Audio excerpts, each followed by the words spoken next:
de penser et agir qui l'honorent. Il est venu nous changer. Appel à la repentance et à la foi en Christ. Le Christ est venu former un peuple composé de personnes transformées pour lui-même pour le servir, le glorifier, refléter son caractère, lui obéir, montrer au monde entier sa grandeur, sa majesté, sa perfection. Pas étonnant que Paul dise à Tite que cela devrait être le thème de son ministère. La grâce est apparue pour nous changer. Le changement est possible car le roi est arrivé. Il y a de l'espoir. En ces jours où l'impact du film est discuté, que Dieu touche nos cœurs pour permettre à Dieu de nous purifier chaque jour jusqu'à ce qu'il vienne pour nous. N'attendez pas qu'il soit trop tard. Devenez membre de la chaîne Today et bénéficiez de réconfort et de soutien dans les moments difficiles. Cliquez sur le lien dans la description de la vidéo. Mardi 9 avril 2024 page 5 Simon Pierre. Un leader improbable, compassion pour les brisés. Partie résumée. De plus, aujourd'hui nous allons regarder le livre des Actes 3, et nous allons découvrir une rencontre que Pierre et Jean ont eue avec un mendiant.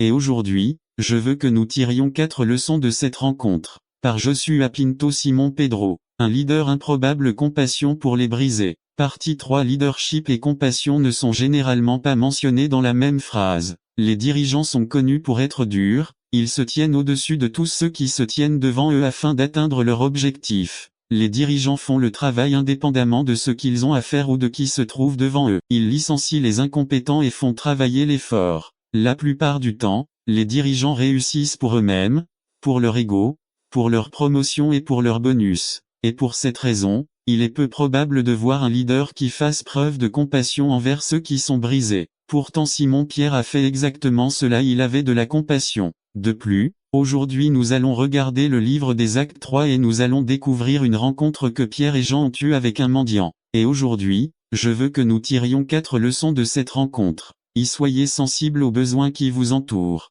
Actes 3 1 à 5 1 Pierre et Jean montèrent ensemble au temple à la 9e heure, l'heure de la prière 2 et on amena un boiteux de naissance, qu'on plaçait chaque jour à la porte du temple appelé la Belle, pour demander l'aumône à ceux qui entraient dans le temple 3. Lorsqu'il vit Pierre et Jean sur le point d'entrer dans le temple, il les supplia de lui faire l'aumône. 4 Pierre, avec Jean, fixant ses yeux sur lui, lui dit, « Regarde-nous. 5 Alors il était attentif à eux, espérant recevoir quelque chose d'eux. RVR 1960 à Pierre et Jean ne voyaient pas le mendiant paralysé comme une interruption, ils préféraient le voir comme un rendez-vous divin, comme Jésus l'aurait vu. Sans les interruptions, il n'aurait pas eu de ministère, le miracle ne se serait pas produit et rien ne serait arrivé. Il n'est pas nécessaire d'être un leader pour négliger les besoins des autres. Certains ignorent les autres simplement par paresse ou par envie. Jacques 2 14 à 17